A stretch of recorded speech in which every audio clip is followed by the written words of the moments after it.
बिना मास्क छात्र पहुँचे तो नहीं दे सकेंगे प्रवेश परीक्षा। तो उत्तर प्रदेश सरकार ने पॉलिटेक्निक और बीएड इसके साथ सीटेट संबंधित दिशा निर्देश जारी कर दिए हैं कि बिना मास्क लगाए जो छात्र पहुँचेंगे वे प्रवेश परीक्षा में शामिल नहीं हो पाएंगे। तो पॉलिटेक्निक प्रवेश परीक्षा की डेट यहाँ पे डिक्लेयर कर दी गई है। पॉलिटेक्निक में दाखिले के लिए प्रवेश परीक्षा 19 व 25 जुलाई को होगी। इसमें बिना मास्क लगाए आने वाले अभ्यर्थियों को परीक्षा केंद्र के बाहर से ही वापस कर दिया जाएगा। संयुक्त प्रवेश परीक्षा परिषद ने यह निर्देश जारी कर दिया है। प्रवेश परीक्षा सचिव SK वैश्य के मुताबिक 19 जुलाई को इंजीनियरिंग की परीक्षा प्रथम पाली में व फार्मेसी की परीक्षा द्वितीय पाली में होगी। इन दोनों ही परीक्षाएं लिखित होंगी, जबकि 25 जुलाई को प्रथम पाली में अन्य ग्रुप व द्वितीय पाली में लेटरल एंट्री वालों की ऑनलाइन परीक्षा होगी। तो 19 जुलाई के परीक्षा केंद्र निर्धारित हो जाएंगे। परिषद सचिव के मुताबिक 19 जुलाई को प्रवेश परीक्षा के लिए प्रदेश के 75 जिलों में कुल 955 केंद्र बनाए गए हैं। प्रथम पाली के लिए 755 और द्वितीय पाली के लिए कुल 220 केंद्र बनाए गए हैं। इनमें से लखनऊ में 40 केंद्र हैं। ऑनलाइन के केंद्र का निर्धारण भी जल्द हो जाएगा। 6,344 आवेदन बढ़े हैं। लॉकडाउन के चलते परिषद ने आवेदन के लिए 5 दिन का अतिरिक्त समय दिया, जिसमें 6,344 अभ्यर्थियों ने आवेदन किया। इससे पहले अभ्यर्थियों की कुल संख्या 3,84,548 थी। तो कोरोना के कारण प्रवेश परीक्षा परिषद के निर्देश जारी हो गए हैं। 19 जुलाई को लिखित, 25 जुलाई को ऑनलाइन परीक्षा होगी। तो ये है संयुक्त प्रवेश परीक्षा पॉलिटेक्निक के दिशा निर्देश। इसके साथ ही सीटेट की भी दिशा निर्देश जारी हो गए हैं। 5 जुलाई को जो पेपर होगी उसमें बिना मास्क लगाए किसी भी अभ्यर्थी को सेंट्रल के अंदर प्रवेश नहीं दिया जाएगा।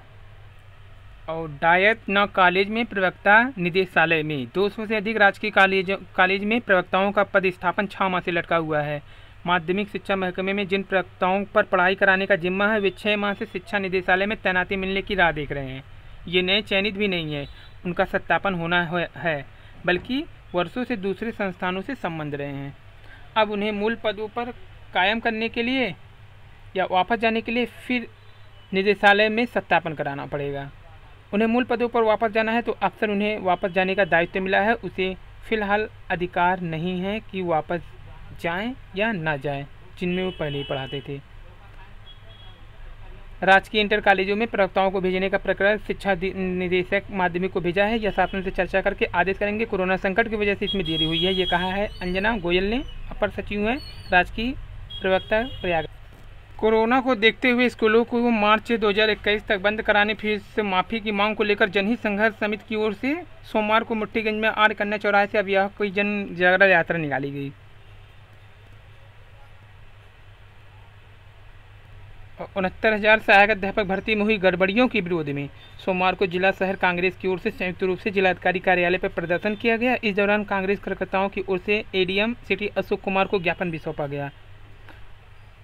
मांग पत्र में शिक्षक भर्ती घोटाले की न्यायिक जांच की मांग की गई है। तो यहाँ पे न्यायिक मांग की जा रही है कांग्रेस के द्वारा। और चंद्रमा यादव की लखनऊ से भदोही तक की तलाश जारी है, लेकिन अभी अता पता नहीं है। डॉक्टर KL पटेल के खंगाले गए दस्तावेज। 69,000 सहायक शिक्षक भर्ती में नकल कराने के आरोप में वांछित स्कूल प्रबंधक चंद्रमा यादव की तलाश में भदोही से लेकर लखनऊ तक की STF छापेमारी कर रही है, लेकिन उनकी गिरफ्तारी के लिए 2 टीमें लगी है और गिरफ्तारी के साथ ही इस फर्जीवाड़ा करने के गैंग से जुड़े सभी सवालों के जवाब मिल जाएंगे। लेकिन STF अभी तक तफ्तीश करने के बाद ही कुछ कर पाएगी और तफ्तीश मिलने के बाद किसी भी आरोपियों की गिरफ्तारी नहीं कर सकती है। तो STF अभी तक तफ्तीश मिलने के बाद किसी भी आरोपी की गिरफ्तारी नहीं कर सकती है। STF सूत्रों की माने तो चंद्रमा यादव का धूमनगंज में पंचम लाल विद्यालय है, उस पर आरोप है। चंद्रमा यादव ने सहायक शिक्षक भर्ती की परीक्षा के दौरान अपने स्कूल से ही पेपर आउट कराकर सालभर गैंग तक पहुंचाया था। इस प्रकरण में चंद्रमा यादव का नाम सामने आने के बाद से हुआ फरार है। STF की माने तो लखनऊ, भदोही, प्रयागराज में इसकी तलाश की जा रही है। चर्चा थी कि लखनऊ व किसी खास व्यक्ति के घर में सड़क ले सकता है। इसी सूचना पर STF ने घेराबंदी की। वहीं दूसरी ओर नामजद आरोपी मायापति की तलाश में भी STF की एक टीम भदोही में लगी है। हालांकि इस प्रकरण में STF के अधिकार कुछ बताने को तैयार नहीं है। उनके कुछ भी अधिकारी कुछ बता नहीं पा रहे। उनका कहना है कि आरोपी की गिरफ्तार की टीम लगी, जल्दी कामयाबी मिलेगी। अनुपस्थित बच्चों को भी मिलेंगे रुपये और राशन। परिषदीय विद्यालय में लॉकडाउन के दौरान मिड डे मील की कन्वर्ज कास्ट और राशन परिषदीय विद्यालयों में नामांकित सभी बच्चों को दिया जाएगा। तो मध्याह्न भोजन प्राधिकारी के निदेशक आनंद किरण ने सभी शिक्षा अधिकारियों को 19 जून तक भेजे पत्र में साफ किया है कि कुछ बीएसएफ ने सवाल पूछा था क्या स्कूलों में उपस्थित बच्चों के अनुसार परिवर्तन लागत एवं खाद्यान्न भेजा जाता रहा है। जबकि लॉकडाउन के दौरान 24 मार्च से 30 जून तक 100% बच्चों को दिया जाना है, यानी कि जो नहीं आते थे उनको भी पैसे और मिड डे मील का राशन मिलेगा।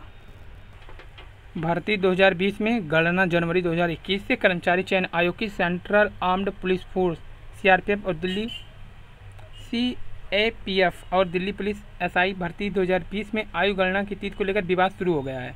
आयोग ने पिछले सप्ताह इस भर्ती का नोटिफिकेशन जारी किया। खास बात यह है कि 2020 की इस भर्ती के लिए अधिकतम और न्यूनतम आयु की गणना के लिए 1 जनवरी 2021 को आधार माना गया। इससे वे प्रतियोगी परेशान है जो 1 जनवरी 2019 को आधार माने जाने की अधिकतम आयु के कारण ओवरेज हो रहे हैं। इन अभ्यर्थियों ने आय गणना की तिथि में बदलाव की मांग के लिए सोशल मीडिया पर अभियान छेड़ दिया। अभ्यर्थियों का कहना ऐसा कर SSC अपनी बनाई गई व्यवस्था का उल्लंघन कर रहा है। अभ्यर्थियों के मुताबिक पूर्व में जब आयु गणना की तिथि को लेकर विवाद सामने आया था तो SSC ने नोटिस जारी कर स्पष्ट किया था कि जिस भर्ती का नोटिफिकेशन साल की छमाही में जारी होगा उसमें आयु की गणना 1 जनवरी और जो नोटिफिकेशन दूसरी छमाही में जारी होगी उसमें आयु की गणना 1 अगस्त को आधार मानकर किया जाएगा। अभ्यर्थियों का कहना है इस भर्ती का विज्ञापन 17 जून को जारी करने के बाद SSC ने आयु की गणना के लिए 1 जनवरी 2021 की तिथि निर्धारित की है, जो गलत है। अभ्यर्थियों ने मांग की आयु की गणना 1 जनवरी 2020 या अगस्त 2020 के आधार पर ही की जाए। और फर्जी शिक्षकों की आज से हो जाएगी छुट्टी। बेसिक शिक्षा निदेशक ने बेसिक शिक्षा अधिकारियों को दिया सेवा समाप्त करने का निर्देश। 1 जुलाई से परिषदीय विद्यालयों को जाना होगा और सभी प्रमाण पत्रों की जांच के बाद मिलेगी नौकरी। LT ग्रेड चयनित अभ्यर्थियों से मांगे जाएंगे 5 विद्यालयों के विकल्प। LT ग्रेड शिक्षक भर्ती के तहत 13 विषय में अंतिम रूप से चयनित अभ्यर्थियों के मार्कशीट का सत्यापन माध्यमिक शिक्षा निदेशक ने शुरू कर दिया। सोमवार को निदेशालय पहुंचे अभ्यर्थियों को बताया गया कि सभी अंक पत्र प्रमाण पत्र का सत्यापन शुरू होने के बाद ही नियुक्ति मिलेगी और ऑनलाइन काउंसलिंग के दौरान अभ्यर्थी से 5 विद्यालय के विकल्प मांगे जाएंगे। LT समर्थक मोर्चा के बैनर तले पहुंच रहे अभ्यर्थी यह मांग करेंगे नियुक्ति प्रक्रिया जल्दी पूरी की जाए। इसके लिए अभ्यर्थी ने अपर शिक्षा निदेशालय माध्यमिक अंजना गोयल से वार्ता की। अभ्यर्थी कई दिनों से मांग कर रहे थे कि शिक्षक भर्ती की तरह LT ग्रेड शिक्षक भर्ती में भी चयनित अभ्यर्थियों को नियुक्ति दे दी जाए। दूसरी ओर अंक पत्र एवं प्रमाण पत्र का सत्यापन प्रक्रिया भी जारी रखा जाए। अगर किसी अभ्यर्थी के अंक पत्र या प्रमाण पत्र में गड़बड़ी पाएगी तो नियम के अनुसार उसका अभ्यर्थन निरस्त कर दिया जाएगा। अंजना गोयल ने अभ्यर्थियों के सामने स्थिति स्पष्ट करते हुए सभी प्रमाण पत्रों का सत्यापन पूरा होने के बाद ही नियुक्ति दी जाएगी। उन्होंने सत्यापन से जुड़े कुछ तकनीकी पहलुओं के बारे में अभ्यर्थियों को जानकारी दी। LT समर्थक मोर्चा संयोजक विक्की खान के अनुसार वार्ता के दौरान अपर निदेशालय ने बताया हायर सेकेंडरी स्नातक एवं शिक्षा स्नातक के समस्त प्रमाण पत्रों का सत्यापन युद्ध स्तर पर जारी है। इसके लिए शासन स्तर पर विशेष निर्देश जारी किए गए। सत्यापन के बाद सभी चयनित अभ्यर्थियों को विद्यालय आवंटन ऑनलाइन होगा, जिनमें प्रत्येक अभ्यर्थी से 5 विद्यालय के विकल्प मांगे जाएंगे।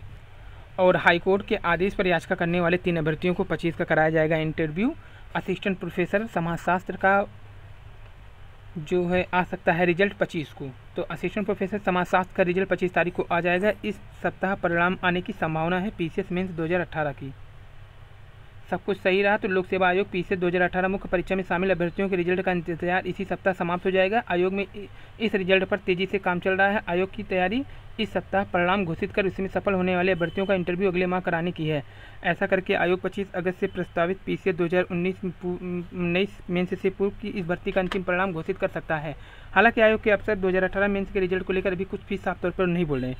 वहीं आयोग का सूत्रों का कहना है कि रिजल्ट पर काफ़ी दिनों से काम चल रहा था, लेकिन कोरोना वायरस का संक्रमण रोकने के लिए हुए लॉकडाउन में सोशल डिस्टेंसिंग को लेकर जारी की गई गाइडलाइन की वजह से बीच में कई अड़चनें आई। सूत्रों के अनुसार सभी अड़चन दूर कर ली गई। वर्तमान में आयोग का पूरा ध्यान इसी रिजल्ट पर केंद्रित है, क्योंकि आयोग हर हाल में इस भर्ती का इंटरव्यू अगले माह करवाना चाहता है। PCS 2018 में डिप्टी कलेक्टर के 119 और डिप्टी SP के 94 सहित कुल PCS समूह के 40 प्रकार के 988 पर शामिल थे। उच्चतर सेवा चयन आयोग ने समाजशास्त्र के असिस्टेंट प्रोफेसर भर्ती को लेकर याचिका दायर करने वाले 3 अभ्यर्थियों के इंटरव्यू की तिथि तय कर दी है। उनका इंटरव्यू 25 जून को होगा। कोई अड़चन नहीं आई तो इस दिन शाम को आयोग समाजशास्त्र के असिस्टेंट प्रोफेसर का अंतिम परिणाम घोषित कर देगा। आयोग के विज्ञापन संख्या 47 में यूँ तो 35 विषयों के 1150 पद है। समाजशास्त्र के सर्वाधिक 273 पद हैं। बाकी सभी विषयों में पदों की संख्या से कम है। आयोग की सचिव वंदना त्रिपाठी ने बताया कि सोमवार को आयोग अध्यक्ष ईश्वरचंद्र विश्वकर्मा की अध्यक्षता में हुई बैठक में तय हुआ कि हाईकोर्ट की ओर से 17 जून को दिए गए आदेश का पालन करते हुए समाजशास्त्र के इंटरव्यू न बुलाए जाने को लेकर के याचिका दायर करने वाले अभ्यर्थियां रोहित वर्मा, आयुष रंजन चौधरी और विनोद कुमार का इंटरव्यू 25 जून को करवाया जाएगा। इनके इंटरव्यू लेटर आयोग की वेबसाइट पर अपलोड कर दिए जाएंगे। बाकी सभी विषयों के इंटरव्यू पूरा होने के बाद आयोग ने उसी रोज शाम को परिणाम घोषित किया। ऐसा माना जा रहा है कि इन 3 अभ्यर्थियों का इंटरव्यू पूरा होने के बाद 25 जून को ही विषय का अंतिम परिणाम घोषित कर दिया जाएगा। लिखित परीक्षा में सफल शेष अभ्यर्थियों का इंटरव्यू फरवरी में हो चुका है। असिस्टेंट प्रोफेसर समाजशास्त्र का विकल्प रिजल्ट आ जाएगा 25 को। शिक्षक भर्ती में धांधली के विरोध में धरना चाली। शिक्षक भर्ती में धांधली के विरोध में सोमवार को जिला शहर में कांग्रेस कार्यकर्ताओं ने जोरदार प्रदर्शन किया और पीसीएस का रिजल्ट इसी हफ्ते आने के आसार है। मुख्य परीक्षा के परिणाम में देरी को लेकर अभ्यर्थी में तमाम तरह की चर्चाएं चल रही है। असिस्टेंट प्रोफेसर समाजशास्त्र का इंटरव्यू 25 को होगा। दिव्यकांत शुक्ल बने यूपी बोर्ड की विशेष कार्य अधिकारी। भर्ती 2020 की आय की गणना जनवरी 2021 से एसएससी की अभ्यर्थियों ने किया विरोध। एलटी ग्रेड अभ्यर्थियों की ऑनलाइन जारी होगी नियुक्ति पत्र।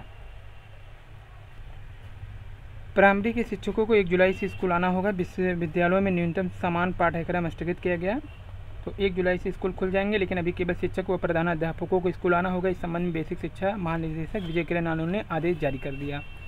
उन्होंने कहा 1 जुलाई से शिक्षक व प्रधानाध्यापक स्कूल में मौजूद रहना जरूरी है। इसमें सबसे पहले शारदा अभियान के तहत 6 से 14 वर्ष के बच्चों को प्रवेश सुनिश्चित करना होगा। शारदा अभियान जो चल रहा है सरकार का, 6 से 14 वर्ष के बच्चों तक का प्रवेश सुनिश्चित करना होगा। दीक्षा ऐप के जरिए शिक्षक को अपने प्रशिक्षण भी पूरा करना होगा। वहीं राज्य सरकार का विकसित आधारशिला ध्यानाकर्षण प्रशिक्षण संग्रह का प्रशिक्षण भी प्रस्तावित है। इसका परीक्षण 20 जुलाई को खंड शिक्षा अधिकारी 25 शिक्षकों के साथ करेंगे। तो ये थी आज की न्यूज़। पसंद है लाइक सब्सक्राइब करिए। धन्यवाद, थैंक यू।